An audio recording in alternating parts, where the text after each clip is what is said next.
Aquele que não calunia com sua língua, nem faz mal ao seu próximo, nem lança injúria contra o seu próximo. Salmos 15, versículo 3. Entre os muitos pecados pelos quais Deus está lutando com a Inglaterra, e especialmente com os professores de religião, não duvido de um, e nem do menos importante, é o desgoverno grosseiro de suas línguas. Os abusos da língua são muitos, um dos quais é a malignidade dela. E considerando que no tempo de Davi uma língua maligna e virulenta era o distintivo e conhecimento de um ateu, eis que eles arrotam com a boca, espadas estão em seus lábios, pois quem diz e eles ouve? Salmo 59, 7. Agora, infelizmente, este local tornou-se o local dos filhos de Deus e altos professores de religião. Um homem dificilmente pode entrar em qualquer companhia, mas seus ouvidos estarão cheios de censuras, distrações, censuras, partido contra partido, pessoa contra pessoa. Em vez daquele antigo amor e caridade cristão, pelas quais os antigos cristãos eram notados e aplaudidos, até mesmo por seus adversários. Vejam, disseram eles, como os cristãos se amam. Os corações dos homens estão geralmente cheios de rancor, e suas línguas de reflexões afiadas, expressões desdenhosas e reprovadas, censuras e calúnias contra seus irmãos ausentes e muitas vezes inocentes e mais dignos. Esta é a doença que eu tentaria administrar algum remédio a partir dessas palavras. Esta é a doença que eu tentaria administrar para os meus irmãos. A coerência é clara. Davi propõe uma pergunta: Senhor, quem habitará em teu santo tabernáculo? Quem habitará em teu santo monte? Salmo 15, verso 1. Pela qual você pode entender onde a arca estava então, ou Moriá, onde o templo deveria ser construído, e por qualquer um deles a igreja de Deus aqui, e especialmente o templo celestial a seguir. De modo que é como se Davi tivesse dito e perguntado: qual é a qualificação dos verdadeiros membros da igreja de Deus, dos cidadãos da Nova Jerusalém? Por quais propriedades eles são conhecidos e distinguidos dos outros homens? Davi não responde que eles são tão diferentes por suas conversas altas, por seu clamor pelos pecados de outros homens, ou pela maldade da época por sua frequência do tabernáculo de Deus, mas pela retidão de seus corações, pelo bom governo de suas línguas, pela santidade de suas vidas. Aquele que anda em retidão, pratica justiça e fala a verdade em seu coração. E neste terceiro versículo que li agora, aquele que não calunia com sua língua, nem faz mal ao seu próximo, nem lança injúria contra seu próximo, é a única cláusula que pretendo falar, porque compreenderá o primeiro, nem lança ao pobre contra o seu próximo. As palavras que explicarei no tratamento da doutrina que é esta.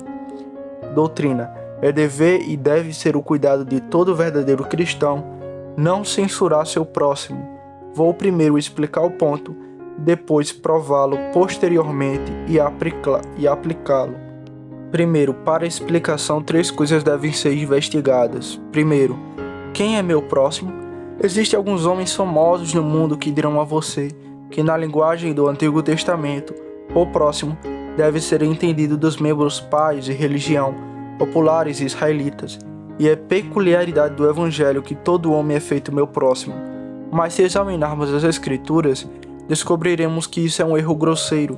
Não preciso ir mais longe para refutá-lo do que o próprio Decálogo. Não levantarás falso testemunho contra o teu próximo. Êxodo capítulo 20, versículo 16. Suponho que parecerá um ditado muito difícil de afirmar, que é lícito prestar falso testemunho contra um estranho, assim quando Deus ordena: não te deitarás carnalmente com a mulher do teu próximo. Levítico capítulo 18, versículo 20. Presumo que esses cavalheiros não se permitiriam essa liberdade com a esposa de um estranho. Se Deus pode ser seu próprio intérprete, essa controvérsia será encerrada rapidamente a partir de Levítico 19, onde, se você comparar 2 versículos, o versículo 18, amarás o teu próximo como a ti mesmo, com o versículo 34, mas o estrangeiro que habita convosco será para vós como um nascido entre vós, e vós deve amá-lo como a si mesmo. Você não precisará da ajuda de um artista para chegar a esta conclusão, que o estranho é na conta de Deus e deveria estar na minha conta, meu próximo. Para o meu propósito, Você pode comparar dois outros lugares das Escrituras juntos. Deuteronômio, capítulo 22, verso 4. Não verás o jumento de teu irmão, nem um boi caídos no caminho, e esconda-se deles. Você certamente o ajudará e levantá-los novamente. Com Êxodo 23, verso 4 ao 5. Se você encontrar o boi de seu amigo ou seu jumento se extraviando, você certamente o trará de volta para ele. Se vires o jumento daquele que te odeia deitado sobre teu fardo, deves ajudar com ele. Aquele que é meu irmão, que está mais próximo do que um vizinho, em um só lugar é meu inimigo, e ele me odeia em outro lugar. E é ainda mais observável para este fim que a palavra hebraica e a palavra grega para próximo são geralmente traduzidos nas Escrituras por etéreos outro, como aquele que ama o outro cumpriu a lei, pois a lei diz: amarás o teu próximo como a ti mesmo. Próximos todo homem que é próximo de qualquer outro homem. Não a parte mais inteligente dos judeus que era dessa opinião. Sobre estas palavras diz: ele é chamado de meu vizinho com quem tenho negócios. E o escriba de quem lemos em Lucas 10, conhecendo os erros de muitos de seus irmãos, faz o nosso Salvador esta pergunta: quem é meu próximo? No versículo 29. E nosso Salvador lhe dá uma resposta à soma de que é isso, que até o samaritano deveria ser considerado seu próximo. Questão 2. O que é uma reprovação? Eu respondo em geral. Primeiro, nada mais é do que uma má notícia ou uma má fala proferida a respeito de outro. Agora, um relatório é mau de duas maneiras. A, quando é mau em si mesmo, um falso relatório, quando o homem desmente o seu próximo e dá falso testemunho contra ele, seja em processos judiciais, seja em conversas comuns. Esses tipos de relatório maligno com as quais Davi foi exercitado, falsas testemunhas se levantaram, eles me acusaram de coisas que eu não sabia. Salmo 35, letra B. Quando é mal para o próximo de um homem, quando seu discurso tende a depreciar e difamar seu próximo. E aqui devo informá-lo que um homem pode ser culpado de repreender outros por meio de elogios. Como Davi fala de seu inimigo, suas palavras eram mais suaves que o óleo, mas eram espadas desembainhadas. Salmo 55, versículo 21. É prática usual de alguns homens abrir caminho para uma reprovação, por meio de um elogio para elevar a reputação de um homem, para que ele possa derrubá-la com mais vantagem. Segundo, quando o homem publica as enfermidades ou pecados secretos de um vizinho, todas essas causas permitem ser um tipo de detração, e uma boa razão, pois através da matéria pode ser verdadeiro e bom, mas o princípio de onde isso procede é mau. Procede da falta de amor ao próximo e do justo cuidado que devo ter com crédito, e aos fins, seja do orador, seja do discurso em sua própria natureza, ou de ambos são maus, até mesmo para trazer seu próximo ao desprezo ou desgraça. Terceiro, quando o homem agrava as faltas reais ou supostas de seu vizinho, seja na opinião ou na prática, certamente os professores desta época e desta cidade são profundamente culpados em ambos os aspectos. Ao agravar os erros e enganar reais ou supostos de outros homens, muitas vezes os homens chamam isso de erro por causa de sua ignorância adquirida ou opinião prejudicial, que no julgamento de homens muito mais sábios e melhores do que eles, na realidade é uma preciosa verdade de Deus. E os erros perdoáveis de seu próximo, eles denunciam como erros fundamentais e condenáveis, ou pelo menos como erros perigosos para a salvação. Estou longe de defender erros realmente condenáveis ou altamente perigosos, como os dos papistas socinianos e semelhante, mas há outras e menores diferenças entre os protestantes que, segurando a cabeça, como o apóstolo fala, diferem em doutrinas de menor importância ou nos métodos e modos de adoração, em ritos e cerimônias que possivelmente um homem pensa ser necessário, outro ser legal e indiferente, outro pecador, e por essas opiniões divergentes é lamentável considerar, e confesso, não consigo pensar nisso sem horror e repugnância, como os protestantes caluniam e difamam uns aos outros.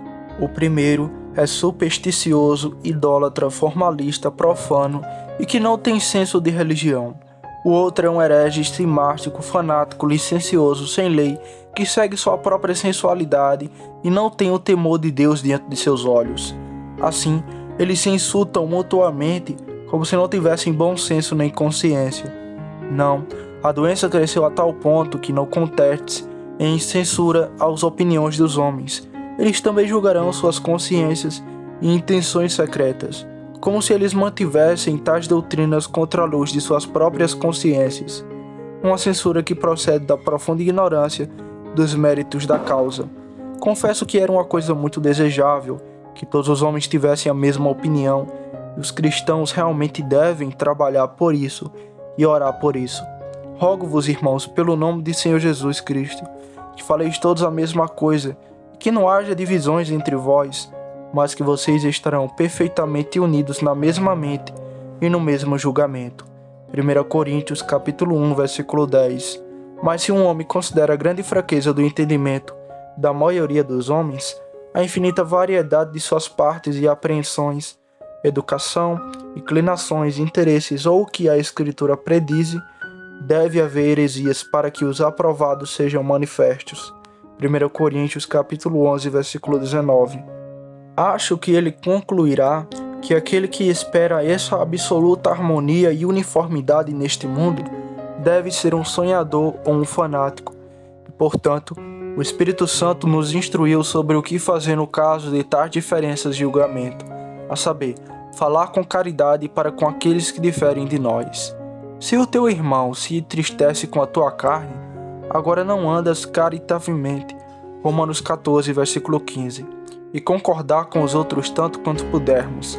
Portanto, todos quantos foram perfeitos, pensemos assim, e se em qualquer coisa você pensa de outra forma, o bem revelará até isso a você. Filipenses capítulo 3, versículo 15 ao 16. Mas por essas reprovações e censuras mútuas, devo ter a ousadia de cobrar de todos vocês, ao oferecerem a sua salvação, cuidar deles, pois embora esses pontos em que vocês diferem sejam discutíveis, ainda assim está fora de qualquer disputa que você deve amar o seu próximo como a si mesmo, e que não deve levar o pobre contra o seu próximo. E, portanto, tome cuidado enquanto você condena outro homem por erros discutíveis e menores. Você não incorre em um crime discutível e aborto espontâneo fundamental. Ponto B. Os homens são culpados de censurar seus vizinhos, agravando seus erros na prática e na conversão. Quando os homens censuram os outros por coisas indiferentes e insignificantes, como por exemplo, em seus hábitos e vestimentas, não ignoro que há grandes erros nos hábitos dos homens, e que o arbusto pendurado na porta frequentemente descobre o que está dentro e revela o orgulho do coração dos homens. E há certo limite a ser observado, para que os hábitos dos homens estejam de acordo com sua qualidade, estado, vocação e condição no mundo. Ainda mais, assim há uma latitude justa nessas coisas. A legalidade deles não consiste em um ponto matemático. Estes devem ser regulados pelo costume dos tempos e lugares. Agora, se um homem vê outro que faria um pouco de sua fantasia ou prática, cujo traje é um pouco mais ornamental do que o dele, embora não muito extravagante, se agora ele julga o estado deste homem e conclui que ele é uma pessoa profana ou carnal, isso é uma reprovação. Assim, novamente, quando o homem comete algum aborto espontâneo em relação ao seu próximo, por descuido, esquecimento ou erro, é comum que os homens o acusem de um desígnio malicioso destinado a ferir. Isso é uma reprovação. Questão 3. O que é censurar o próximo? Eu respondo, é uma maneira defeituosa de expressão e, portanto, é fornecida de forma diversa, mas especialmente e mais razoavelmente de duas maneiras.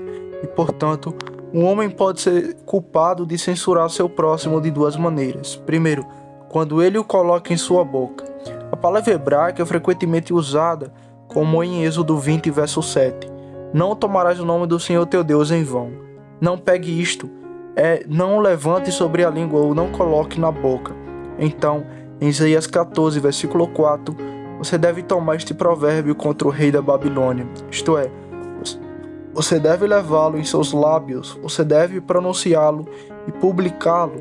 Assim, Ezequiel 26 e 17 diz, eles levantarão a lamentação por ti. O que é explicado nas seguintes palavras, e dir-te, como estás destruído, E, portanto, em outro lugar, a palavra lábios ou boca está adicionado, como no Salmo 16, verso 4. Suas libações de sangue não oferecerei, nem tomarei seus nomes em meus lábios. Salmo 1, verso 16. O que você deve fazer para declarar meus estatutos? Ou o que você deve tomar minha aliança em sua boca? E esta frase de aceitação pode possivelmente respeitar a situação da boca acima do coração, que, de acordo com a opinião dos hebreus, é a sede do entendimento. Como se ele tivesse dito: se houver coração, um mau pensamento ou dispositivo contra seu irmão, deixe-o morrer lá, que isso nunca suba à sua boca. Agora, a esse respeito, um homem pode ser culpado desse pecado de repreender seu próximo de duas maneiras. A. Quando ele é o autor e primeiro levantador de uma reprovação, tal como um Salabab foi. Não há tais coisas que você diz, mas você as finge de seu próprio coração. Neemias capítulo 6, versículo 8. Segundo ponto. Quando o homem é disseminador ou promotor disso, suponha que venha de outra fonte. Se você é o condutor pela qual é transmitido a outros, você é culpado disso. Você não deve andar para cima e para baixo, como um mexereiro e entre o seu povo. Levítico 19:16. Segundo ponto. Quando o homem o leva ao ouvido, então alguns expõem estas palavras: você não receberá, não admitirá, não suportará uma reprovação contra o seu próximo. Você sabe, o receptor de bens roubados é tão desagradável para a lei quanto aqueles que os tira. Então o homem pode ser culpado deste pecado, não apenas por falar, mas também por ouvir uma reprovação contra seu próximo. E assim, ele pode ser de três maneiras. Primeiro, quando o homem licenciosamente permite isso e não dá nenhum freio. Com certeza, a grande lei da caridade me ordena não apenas não fazer o mal ao meu próximo, mas também não permitir que nenhum mal seja feito a ele, que está em meu poder impedir ou remover. Se outro incêndio sua casa, deve ajudar a apagar. Devo tirar o boi do meu vizinho da cova, embora outro homem o odeie.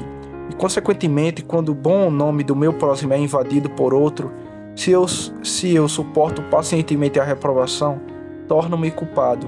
Segundo, quando o homem ouve uma reprovação contra seu próximo, avidamente e com deleite, é um pecado e não pequeno para um homem ter prazer nos pecados dos outros. E, portanto, o apóstolo torna isso um agravamento do pecado.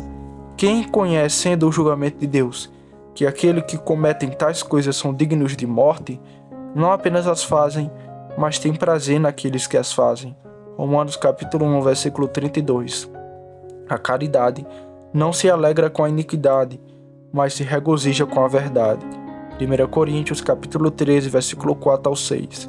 Considere, eu imploro a você, a frequência desse pecado. Se uma censura é feita a alguém que é inimigo de um homem ou de outra parte, os homens geralmente ouvem tais censuras com prazer, não considerando que isso não é apenas uma mancha para o seu próprio partido, mas também uma mancha para o cristianismo, uma reprovação para a religião protestante, um pecado contra Deus e contra o Evangelho, um escândalo para os homens, e essas coisas deveriam exigir mais lágrimas do que riso e aprovação. E, portanto, quando o homem parece aprovar a reprovação de outro homem e encorajar o reprovado, ele se envolve na culpa disso. É a declaração de um homem muito instruído sobre provérbios, que não é fácil saber se é um pecador maior ou se é a maior praga para uma comunidade, aquele que espalha uma reprovação ou aquele que recebe de bom grado isto. Terceiro ponto.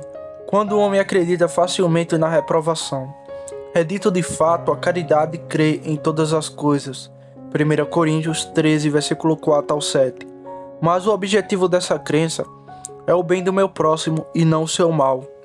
A caridade prontamente acredita bem em relação ao próximo, onde há um mínimo de cor ou fundamento para ela, mas é lento para acreditar no mal a respeito dele. E quando o homem tende a acreditar no mal a respeito de outro homem, é um grande sinal de uma disposição não caridosa. A razão é que ele faz com que os homens acreditem mais prontamente nas coisas que atendem aos seus próprios desejos e inclinações. Como em guerra e diferentes facções, todo homem está apto a acreditar em boas novas a respeito de seu próprio partido. Os homens bons são os menos desconfiados e os mais lentos em acreditar no mal dos outros, dos quais você tem um exemplo notável em Gedalias, quando Jonatas lhe contou sobre o plano de Ismael de assassiná-lo. Diz que ele não acreditou nele. Jeremias 40, versículo 14. E quando foi pressionado sobre ele uma segunda vez, Joanás se ofereceu para punir o conspirador e impedir a execução da traição. Ele disse: você não deve fazer isso, pois você fala falsamente a respeito de Ismael. Você pode observar como os pais retrógrados acreditam em qualquer relatório ruim sobre seus filhos. E de onde isso procede? Mesmo de um amor e bondade desordenado para com eles. Portanto, pelo contrário, a credulidade dos homens em relação aos maus relatórios sobre seus vizinhos procede da falta de amor e afeição por eles. Tanto para explicação. Segundo, a prova da doutrina consistirá na representação da pecaminosidade e injúria dessa prática de censurar, caluniar e repreender aos outros. E para que eu possa dissuadir e assustar a mim mesmo e a você com mais eficácia, eu devo descobrir para você como este pecado é fecundo. Há uma complicação de ferimentos nele. É prejudicial primeiro a Deus, em segundo lugar, para vocês mesmos, em terceiro lugar, para a parte censurada ou reprovada, em quarto lugar, para outros homens. Ponto A. A Deus e a Cristo em diversas particularidades. Primeiro, é uma invasão de prerrogativa de Deus. Vocês sabem quão perigoso é este crime quando é cometido contra um príncipe terreno. Nem você pode, com razão, considerá-lo menos criminoso e perigoso quando é cometido contra aquele que não aceita as pessoas dos príncipes e que é maior do que os reis da terra. E portanto observe quão severamente Deus repreende esse pecado em Romanos 14. Quando os homens se censuravam e reprovavam uns aos outros, seja pela observação de dias de carne, como culpados de superstição, ou por negligenciá-lo como procedentes de licenciosidade. O que diz os apóstolos? Quem é você que julga o servo de outro homem? Verso 4. Mas por que você julga ou despreza seu irmão? Pois todos nós compararemos diante do tribunal de Cristo, como se ele tivesse dito. Segundo ponto. Esta é uma violação manifesta das leis de Deus e de Cristo. As coisas, como eu disse antes, pelas quais vocês censuram e censuram os outros, muitas vezes são duvidosas e passíveis de disputa, mas o mandamento de Deus contra essa prática pecaminosa é evidente e sem controvérsia. Aquele a quem você censura possivelmente pode pecar, mas você que o repreende certamente peca, e isso contra a luz clara. E assim como você se coloca no número daqueles que se rebelam contra a luz, o que é mencionado como a grande agravamento do pecado. A lei de Deus foi proibir tão evidentemente este pecado, que se sua consciência não fere por isso, se você não pode continuar quieto nesse pecado, é um sinal de que você está em um profundo dormir, senão morto em delitos e pecados. Que esta prática é uma violação tão grande das leis de Deus. É contra as escrituras particulares e expressas, proibindo esta prática. O texto é evidente. Não é como alguns lugares das escrituras que são difíceis de serem entendidos, e torcidos ou distorcidos. Aquele que corre pode tê-lo. Ninguém habitará na santa lei de Deus que se permitir esta prática. Novamente você não levantará um relatório falso contra seu irmão. Êxodo 23:1. Um relatório falso ou aquilo que você saber ser falso, então você é culpado de falsificação. Ou aquilo que na questão for considerado falso, caso em que você é culpado de imprudência e falta de caridade. No hebraico é um relatório vão, um relatório que carece da solidez de informações completas e de utilidade real para o próximo. Não fale mal uns dos outros. Aquele que fala mal de seu irmão e julga seu irmão, fala mal da lei e julga a lei. Portanto, no sentido mais grosseiro, é um antinomiano. Os ministros devem lembrar as pessoas para não falar mal de ninguém. Tito capítulo 3, versículo 2. Ponto B. Isto é contra a lei fundamental do amor e da caridade, que é a principal das leis de Deus. Uma lei tão grande que o resto das leis de Deus devem dar lugar a ela. O sacrifício, o sábado, a adoração e o serviço a Deus devem frequentemente dar lugar a esse dever de misericórdia e caridade para com os homens, pela qual você pode ver quão grande é este dever. Quão grande é um pecado a violação deste mandamento. Deus não aceita a pessoa de ninguém, ele não considera nenhum serviço onde isso está faltando. Embora os homens finjam ou expressem tanto amor a Deus, embora façam ou sofram tanto por ele, ainda assim, se não tiver caridade, de nada aproveita. E nisto se manifestam os filhos de Deus e os filhos do diabo. Todo aquele que não pratica justiça não procede de Deus, nem aquele que não ama seu irmão. Se alguém disser, mas possivelmente alguns podem perguntar, quem então é meu irmão ao amor de quem sou assim obrigado? Possivelmente ele é alguém do meu próprio partido e religião, e a quem eu amo. Não todo homem é seu irmão nesse sentido, e o objeto de seu amor. É verdade que os homens bons são os principais objetos de seu amor, mas não os únicos objetos dela. Os mandamentos do Evangelho neste assunto são gerais. Honre todos os homens. Ame a irmandade. 1 Pedro capítulo 2, versículo 17. Isto é, ame-os em um grau mais eminente.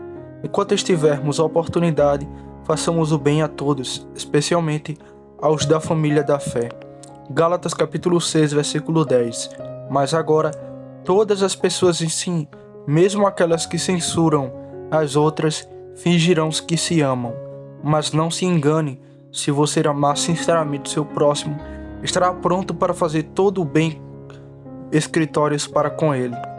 Buscar seu bem, manter seu crédito, interpretar todas as coisas no melhor sentido, cobrir suas falhas. A caridade cobrirá a multidão de pecados. 1 Pedro capítulo 8, versículo 8.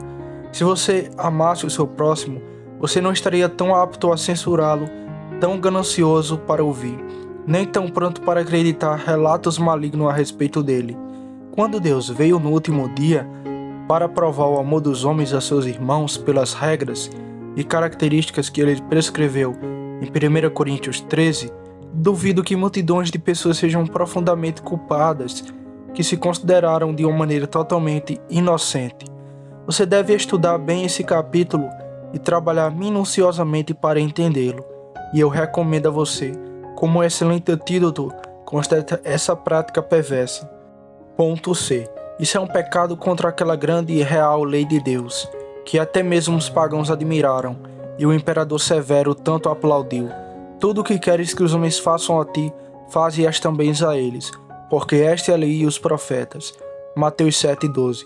Agora deixe sua própria consciência responder à pergunta: você seria tratado assim pelos outros? Você teria todas as suas enfermidades severamente censuradas? Seu aborto secreto publicado para o mundo? Todo o curso de suas vidas foi destruído e toda a sua severidade examinada? Não. Aqueles que estão tão ansiosos para censurar os abortos reais ou supostos teriam seus próprios tratados com mais ternura, e geralmente, aqueles que são juízes mais severos dos outros são mais parciais consigo mesmo. Aqueles que mais livremente difamaram outro homem não suportarão ser reprovados e admoestados. Aqueles que viraram o fio da espada para os outros terão as costas voltadas apenas para si mesmo. Ponto D. É um pecado contra a grande lei de manter a paz entre os homens, isto é, prescrito como remédio contra este mesmo pecado. Vamos, pois, seguir as coisas que contribuem para a paz, e as coisas com as quais uns pedem edificar os outros. Romanos 14, versículo 19. Seguir a paz com todos os homens. Hebreus 12, versículo 14. Se for possível, tanto quanto depende de você, vive em paz com todos os homens. É impossível ter paz com homens perversos sem negligenciar nosso dever e sem perder a verdade e a santidade, mas tanto quanto possível, somos obrigados a promovê-la. Mas que paz pode haver em meio à censura e reprovações? A prole natural de tais pais são contendas divisões, aminosidades, enquanto a paz já é sagrando e definhando. Ponto é contra aquele grande mandamento dado a todos os cristãos de exercer os outros homens. Cristo exige mais dos cristãos do que dos outros homens. O que você faz mais do que os outros? Mateus 5,47. Os cristãos devem estar livres dos vícios de outros homens. Isto, portanto, digo e testifico no Senhor, que não andeis como andam os outros gentios. Os reis dos gentios exercem o senhorio. Eles são orgulhosos, ambiciosos, mas não será assim entre vós. Os cristãos devem estar no mundo como luz brilhando em um lugar escuro. Eles devem ter todas as virtudes que os outros têm e devem estar limpos de todos os vícios e concupiscências nos quais os outros vivem. Agora, os próprios pagãos condenaram essa prática de reprovar e difamar os outros. Os detratores eram ínfames entre eles, e portanto é uma pena que isso seja praticado porque... Ponto F. Isso é um pecado contra todo desígnio e escopo das Escrituras. Estes são, como posso dizer, os dois polos sobre os quais gira o globo celestial da Escritura, o amor de Deus e o amor do próximo. Amarás o Senhor teu Deus de todo o coração e amarás o teu próximo como a ti mesmo. O amor é o cumprimento da lei, Romanos 13, versículo 10, e a lei é aplicada por Cristo, João 13, 31. O novo mandamento vos dou, que vocês se amam. Então, toda a Escritura tem apenas um pescoço e isso o detrator corta, e assim se torna o maior anti-escriturística do mundo. Terceiro, isso é um grande dano a Deus, porque é uma confederação com o maior inimigo de Deus, o diabo. Deus julga as relações dos homens por suas obras e não por suas conversas. Se fosseis filhos de Abraão, farias as obras de Abraão. João 8,39 e versículo 41. Vós tendes por pai o diabo, e quereis satisfazer as concupiscências de vosso pai. Agora, entre estes outros é o grande trabalho e ofício do diabo, que é portanto chamado de o acusador dos irmãos. Apocalipse capítulo 12, versículo 10. E de onde ele tem seu nome, que é um caluniador, um reprovador. E esses homens, como fazem o trabalho do diabo, são chamados pelo nome do diabo. Não caluniadores, no grego, escórlio, não demônios, 1 Timóteo 13:11. Como eles fazem o trabalho do diabo, então eles servem ao grande desígnio do diabo. Deus é amor, e portanto seu desígnio é promover o amor no mundo. O diabo é o espírito maligno e odioso, e seu trabalho é promover o ódio, a discórdia e a contenda entre os homens, e isso é efetivamente feito dessa maneira. Segundo ponto, este é um dano a si mesmo nestes detalhes. Primeiro, por meio desta você contrai culpa, o pior de todos os males. O pecado de um homem pode ferir outro homem, mas a maior e a pior parte disso recai sobre sua própria cabeça. A maldade, diz Seneca, bebe a maior parte de seu próprio veneno. Quem peca contra mim prejudica sua própria alma. Você procura para si mesmo uma mancha diante de Deus. Você o acusa diante de outros homens, e sua consciência o acusará por isso diante de Deus. Segundo, com isso você expulsa ou enfraquece aquela essência, a excelente graça do amor, aquela graça necessária e fundamental, aquela graça doce e amável. Como toda virtude é uma recompensa para si mesma, isso também é de uma maneira mais especial. Infinito é o prazer da alma santa em amar a Deus, amar a todos os homens e amar os inimigos. Oh, esta é uma obra deliciosa.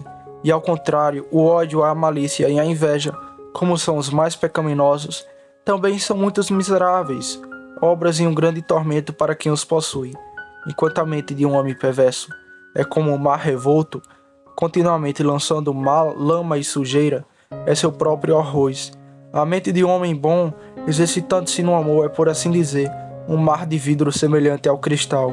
Calmo e sereno, ela desfruta de Deus e de si mesma e de outros homens, sim, até mesmo dos inimigos de um homem. Terceiro ponto. Nisto você estabelece um fundamento para a sua própria reprovação.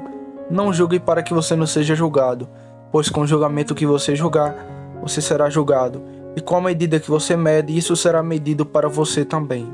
Acho que esse texto em Mateus 7, versículo 1 ao 2, deve causar terror em todas as pessoas que são culpadas deste pecado. A lei de retratação, prescrita por Deus, é frequentemente infligida por ele também. Ele terá julgamento sem misericórdia, que não teve misericórdia. Tiago 2, versículo 13. Para que você envolva o grande Deus contra você, para derramar desprezo sobre o teu nome, para te fazer pobre no mundo. Terceiro ponto. É um grande dano para a pessoa a quem você censura, e que nestes detalhes, primeiro, você rouba dele o melhor tesouro que ele tem no mundo. Um bom homem é melhor para ser escolhido do que riquezas. Provérbios capítulo 12, versículo 1. E consequentemente, você é mais criminoso do que aquele que morre pelas mãos da justiça, por tirar os bens de outro homem. Você o rouba daquilo que você não é capaz de dar a ele. você o rouba de bem mais duradouro que ele possui, e o único que permanecerá após a morte, de modo que sua crueldade se estende além da sepultura e tende a isso, fazer seu nome apodrecer acima do solo, enquanto seu corpo apodrece nele. E essa lesão é maior porque não pode ser evitada. Não há cerca contra esse vício. É a flecha que voa à noite, que nenhum homem pode observar ou evitar, e é uma lesão que dificilmente pode ser reparada. As violações nas propriedades dos homens podem ser compensadas. A liberdade perdida pode ser recuperada. Uma consciência ferida pode ser curada, mas uma reputação dificilmente pode ser restaurada. Segundo, com isso você o impede de ser bom, tanto no que diz respeito ao seu homem exterior, quanto ao seu homem interior. Quanto ao seu homem exterior, quem não conhece a necessidade de um bom nome para o genericiado bem-sucedido dos interesses mundanos de um homem, por um ato desse pecado você possivelmente pode desfazer um homem e toda a sua família. Também o impede de receber bem interior quanto ao estado de sua alma. Pelo menos ele provavelmente não recebe nenhum bem de ti. Considerando que é seu dever repreender seu próximo e não permitir que o pecado repouse sobre ele, Levítico 19:17, esta é a maneira de tornar esse trabalho totalmente manuseado. Tapa seus ouvidos contra seus conselhos, endurece seu coração contra sua admoestação, e muitas vezes tais censuras tornam os homens descuidados e gradualmente solenes, quando uma vez eles perderam sua reputação por suas calúnias. Terceiro, por meio disso você o impede de fazer o bem no mundo. É certo que um bom nome é de absoluta necessidade para tornar um homem consideravelmente útil no mundo. Quando o homem perdeu uma vez isso, o próprio bem que ele faz é desprezado e desconsiderado, e esta razão preocupa especialmente na reprovação de 3 tipos de pessoas, contra as quais eu o advirto de maneira especial. Primeiro, em censurar magistrados, reis e pessoas em posição de autoridade. Os magistrados, embora maus em si mesmos, devem ser considerados como grandes bênçãos. E se tivéssemos o experimento persa de anarquia absoluta, mas por alguns dias para que cada um pudesse fazer o que parecia certo aos seus próprios olhos, todos nós seríamos sensíveis a essa verdade. Agora, a reputação do magistrado é o grande suporte daquela majestade e do grande suporte da autoridade que ele carrega. E a autoridade do magistrado é o benefício do povo. E, portanto, todas as pessoas devem ser ternas neste particular. Eles não devem expor reis e magistrados ao desprezo e escárnio, nem gerar irreverência nas pessoas para com eles. E, portanto, eles devem prestar atenção não apenas em divulgar falsos relatórios ao seu respeito, mas mesmo aqueles que possivelmente podem ser verdadeiros, eles devem ter o cuidado de publicar os abortos secretos dos príncipes, pois isso, como eu disse a você, é pecado contra qualquer homem, mas muito mais contra a pessoa em autoridade. Segundo, contra ministros. O nome deles é mais necessário para sua utilidade na palavra, e portanto, quando o homem difama um ministro, além daquela injúria que é comum a outros homens, ele comete esse dano peculiar. Ele se esforça para roubar do mundo todo o bem que tal pessoa pode fazer nele. Não posso deixar de aproveitar esta ocasião para desabafar muito a grande dor e o escândalo que justamente tomo por aqueles ministros e cristãos que, se um homem diferir deles em algumas doutrinas ou ritos de menor importância, fazem questão de menosprezá-lo e pensam que prestam um bom serviço a Deus, destruindo sua reputação, representando como papista sociniano, servidor do templo e etc. No temor de Deus, considere a pecaminosidade dessa prática. Qualquer bem que essa pessoa possa fazer para convencer, converter e edificação de almas, na medida em que isso for impedido por seus meios, o sangue de tais almas cairá sobre sua cabeça. Não, o que é mais, embora o bem não deva ser impedido por isso. Você deve responder por tudo que pode ter sido prejudicado por isso.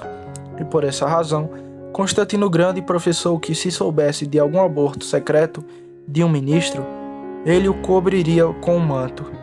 Terceiro, contra homens bons ou eminentes professores da religião, os quais, confesso, quando são maus, são os mais vistos dos homens, e quando seus pecados são conhecidos e públicos, eles devem ser usados com mais severidade. E aqueles que usam a religião como manto para suas vilanias terão um lugar mais quente no inferno.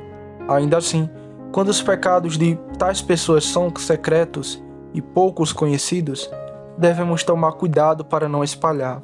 Não contém isso em Gath, não publique nas ruas de Aglenon, não por causa deles, mas por causa da religião, que sofre infinitamente por suas transgressões e pelas censuras que surgem delas. Quarto, este é o grande dano para outros homens nesses detalhes. Primeiro, você corrompe os outros com o seu exemplo, especialmente ministros e eminentes professores da religião.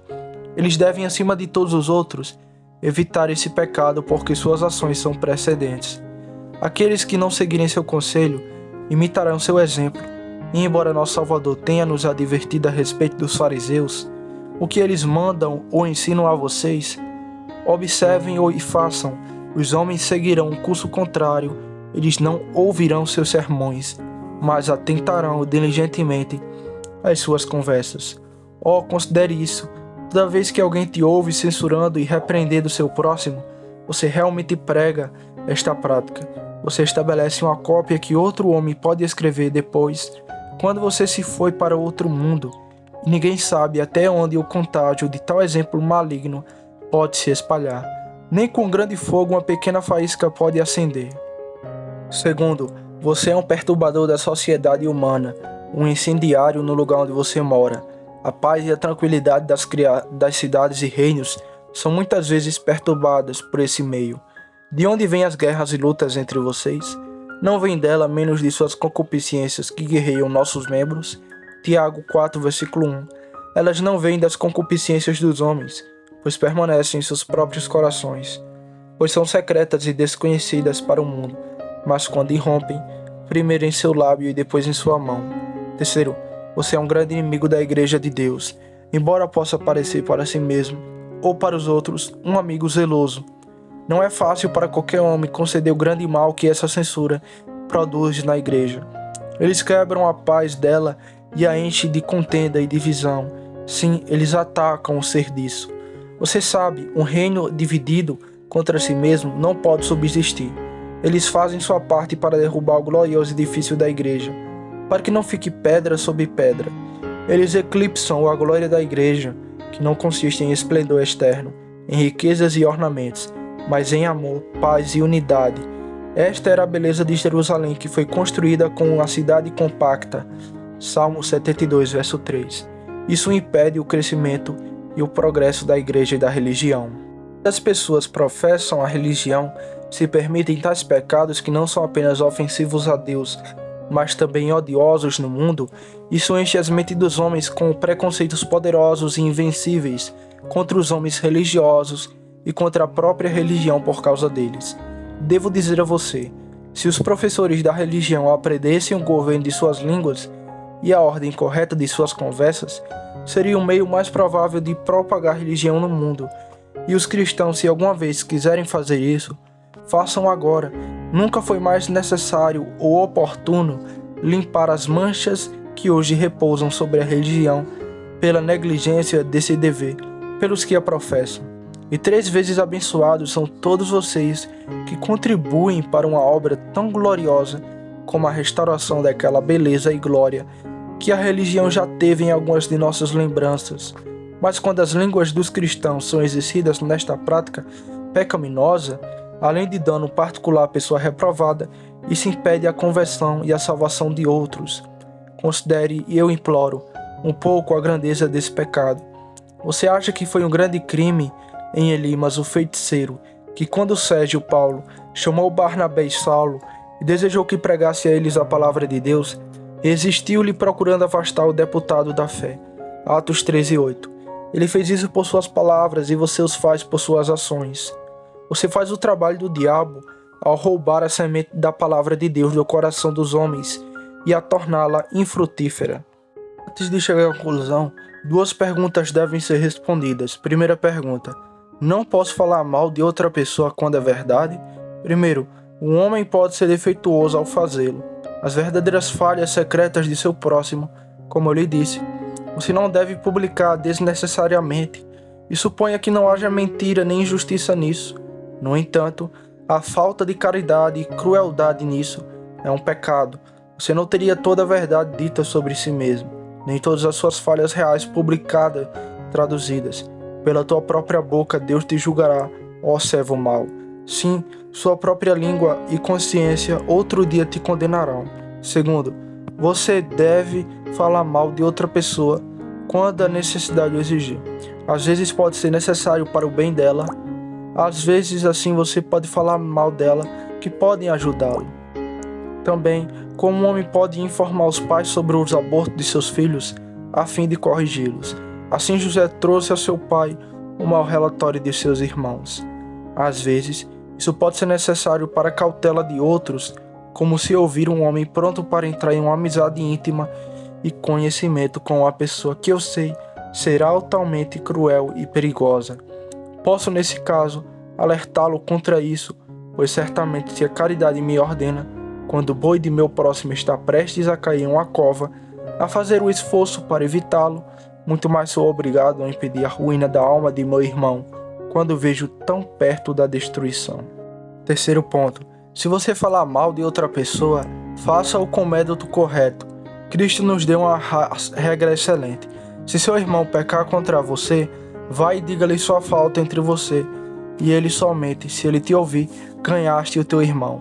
Mas se ele não te ouvir, leva contigo mais um ou dois, e se ele deixar de ouvi-lo, dize-o à igreja. Mateus 18, versículo 15 ao 17. Mas se os homens forem absurdos e não seguirem a ordem de Cristo, mas em vez de demonstrarem em particular, publicarem as faltas dos homens a outros, nisso eles se tornaram transgressores. Quarto, em casos duvidosos, o silêncio é o caminho mais seguro. Raramente é dever dos homens falar mal dos outros, e quando não é seu dever falar, não é pecado ficar calado. É raro alguém sofrer por meu silêncio ou ocultação de sua falta, mas correr grande perigo, e muitas pessoas comumente se tornam vítimas por minha publicação. Ora, assim como a caridade me ordena fazer o julgamento mais favorável, a sabedoria me obriga a escolher o caminho mais seguro. Questão 2. Mas e se aquele homem de quem falo por um inimigo de Deus e de seu povo, não posso nesse caso falar mal dele? Esse zelo que devo a Deus não me leve a falar mal de tal homem? Isso eu creio, é o que induz muitas pessoas bem intencionadas a esta prática pecaminosa de depreciar diversas pessoas dignas, ministros e outros, como supondo que eles sejam inimigos de Deus e de seus caminhos. E assim, eles pensam que sua repreensão e censura, e essas pessoas, nada mais é do que zelo por Deus. Para responder isso, primeiro, considere a abundância de zelo pecaminoso no mundo e na igreja. Portanto, o apóstolo nos dá uma advertência. É bom ser zelosamente afetado sempre em coisas boas.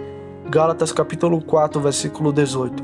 Caso contrário, sabemos que foi por zelo que Paulo perseguiu a igreja. O zelo de fato é uma graça excelente em si mesmo. Nada mais é, mais frequentemente, fingido onde não é, e onde inveja, interesse ou malícia, e abusado onde está.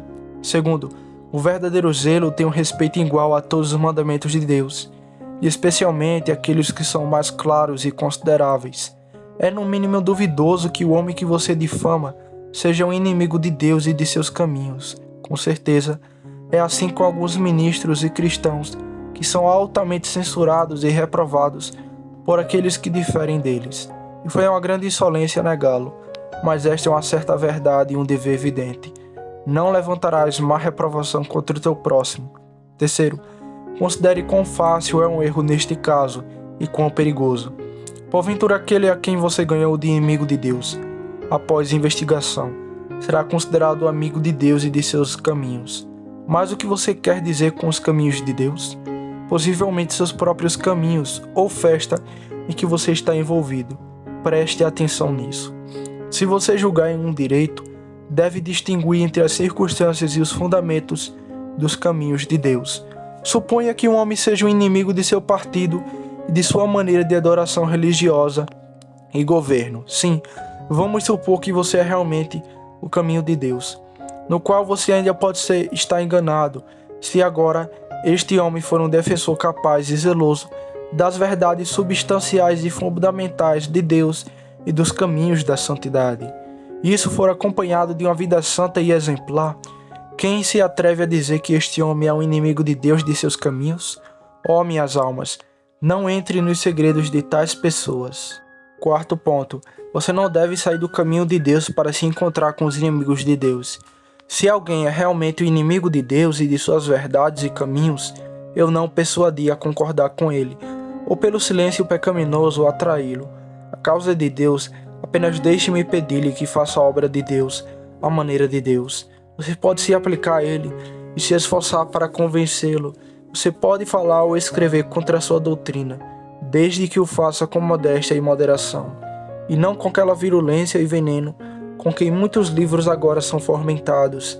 Mas para este caminho de detração e reprovação, é um caminho desonroso, é um caminho pecaminoso e desordenado, é um caminho inútil e ineficaz, e nenhum caminho adequado à natureza de Deus a quem você serve, ou para a regra e exemplo de nosso abençoado Salvador, ou o grande princípio de amor e caridade. Agora eu venho para a terceira parte. Primeiro uso. Lamentações pelas grosseiras negligências deste dever, ou pelo frequente cometimento deste pecado. Que lágrimas suficientes para lamentá-lo?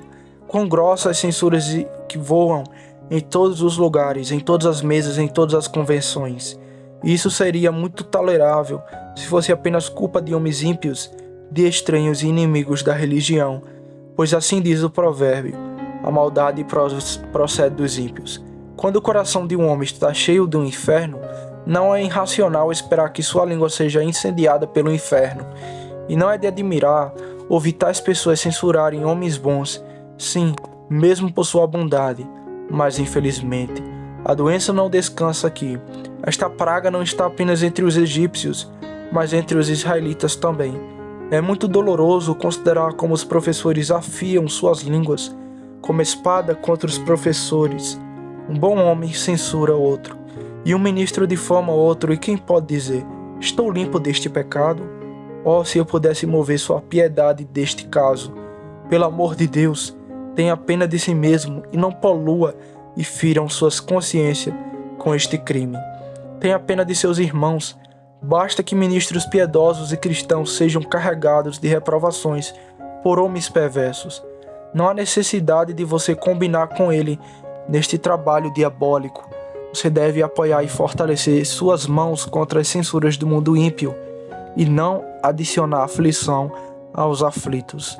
Ó piedade do mundo e piedade da igreja que Cristo comprou com seu próprio sangue, o que, a meu ver, revela a você nestas palavras: tenha piedade de mim, tenha piedade de mim, ó você, meus amigos, porque a mão de Deus me tocou. Jó capítulo 19, versículo 21. Tenha pena do mundo louco e miserável e ajude-o contra este pecado.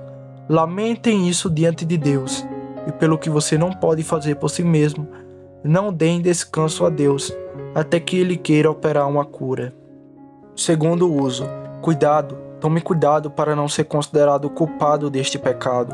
No que qualquer um de nós for culpado, sejamos verdadeira e completamente humilhados por isso, e para o futuro tomemos consciência de nos abstermos dela.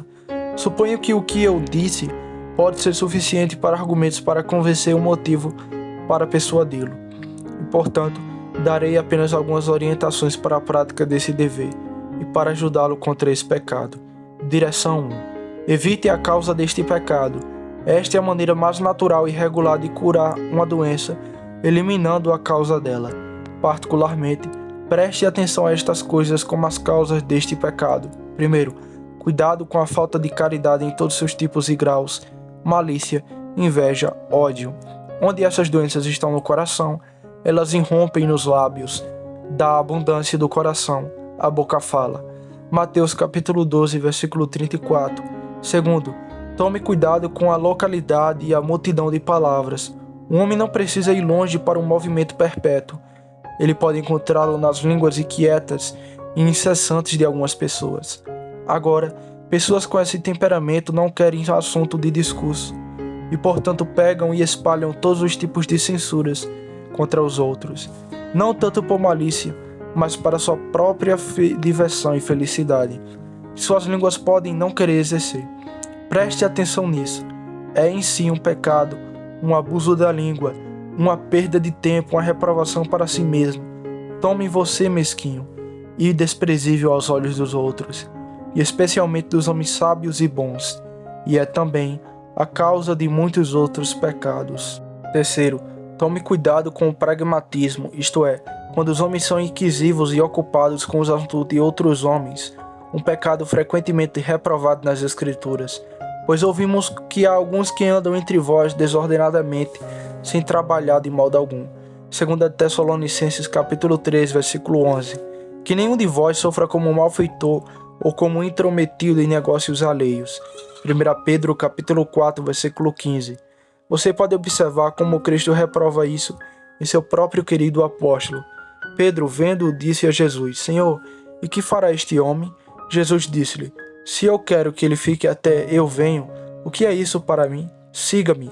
João capítulo 21, versículo 21 ao 22. Como se ele tivesse dito: cuide de sua vida, não ocupe sua cabeça com outros homens. Quarto, tome cuidado para não agradar os homens. Há muito cujo grande trabalho e negócio é espalhar más notícias sobre os outros, que são, portanto, chamados de contadores de histórias. E isso eles fazem para agradar os humores das pessoas com quem eles conversam, para quem eles sabem que tal discurso é mais aceitável. E assim muitas pessoas se tornam culpadas em ouvir repreensões, e não as reprimir porque elas concordarão com a companhia. Elas não desagradarão nem ofenderão seus amigos. Preste atenção nisso e lembre-se da severa sentença do apóstolo. Se eu ainda agradasse aos homens, não seria servo de Cristo. Ou cometer qualquer pecado, seja o que for que ele pretenda, ele não é servo de Cristo. Direção 2. Aprenda o governo de suas línguas. Considere a necessidade disso. O apóstolo Tiago coloca a ênfase de toda a religião sobre isso. Se algum homem entre vós parece ser religioso e não refreia sua língua, a religião desse homem é vã. Tiago capítulo 1, versículo 26. E se isso for verdade, tenho certeza de que muitos professores importantes devem ser apagados do calendário dos santos. Considere também a facilidade desse governo da língua. Os homens têm mais domínio de suas línguas e de seus membros externos do que de seus movimentos internos, concupiscências e paixões. Se as línguas são indisciplinadas, Deus e a natureza deram a você um freio para contê-las. Como afala o poeta, cerca dos dentes. Direito 3. Aprenda a desconfiar dos relatórios. É uma boa regra, aprenda a desacreditar. A fama perdeu sua reputação há muito tempo, e não sei nada do que ela tenha feito em toda a época para recuperá-la, e portanto não deve ser creditado. Quão poucos relatos existem de qualquer tipo que, quando examinados, não descobrimos que são falsos. De minha parte, reconheço que se acredito em um relatório em 20, faço uma concessão muito liberal, e especialmente desconfie de reprovações e relatórios ruins, porque estes se espalham mais rapidamente, como sendo gratos à maioria das pessoas, que supõem que sua própria reputação nunca está tão bem fundamentada como quando é construída sobre as ruínas de outros homens. Direção 4. Ninguém censure ninguém por aquilo que você não entende completamente. Isso tenho certeza, é altamente razoável, e aquele que faz o contrário é totalmente desculpável, porque corre um risco infinito para que, enquanto se opõe a um homem, seja encontrado lutando contra Deus. E verdadeiramente, se esta regra fosse praticada, alguns tipos de censura seriam raros no mundo, pois pessoas de entendimento verdadeiro e claro não estão aptas a censurar outras por opiniões diferentes em assuntos menores. Eles consideram a fraqueza da natureza humana e a necessidade de tolerância mútua. É o tipo mais fraco que estar aqui, como em outras coisas, mais queixoso, e geralmente onde há menos luz há maior calor. Aquelas pessoas por cuja censura a Igreja de Deus entre nós é mais miseravelmente dilacerada e desperdiçada, são geralmente a parte mais ignorante dos cristãos. Quantos estão cheios de raiva uns contra os outros, por serem a favor de uma forma de oração ou contra ela, seja pela cerimônia ou contra a cerimônia, que nunca investigaram o estado da controvérsia e nunca se deram ao trabalho de examinar os argumentos em ambos os lados, o que com toda razão eles deveriam ter feito ou então pelo menos ter restringido suas línguas de tais censuras irracionais e pecaminosas. Direção 5. Conversem muito com vocês mesmos. É a falta de negócios em casa, no próprio coração dos homens, que os faz divagar tanto no exterior e invadir a vida dos outros. Estudem-se mais e menos aos outros homens. Se você examinar seus próprios corações e vidas, encontrariam tantas causas de julgamento que teria pouco motivo para desprezar os outros e muitos motivos para ter compaixão e empatia pelos outros. Diretório 6. Julgue os outros como você faria a si mesmo e as suas próprias ações. Vale a pena, como nossa consideração, que grande diferença existe entre o julgamento que os homens fazem de si mesmo e sobre os outros homens. Quantos a eles, todos seus erros são apenas pequenos erros, e todos seus pecados contra Deus, embora acompanhados de terríveis circunstâncias de luz, de consentimento da vontade, costume e tolerância, ainda assim são apenas pecados de enfermidade, se eles próprios puderem ser juízes de sua própria causa. Seus ferimentos aos homens não apenas ofensas pequenas e triviais, e eles realmente esperam o perdão de Deus e do homem. É claro que se não o fizeram, julgam que Deus é severo, os homens cruéis e implacáveis.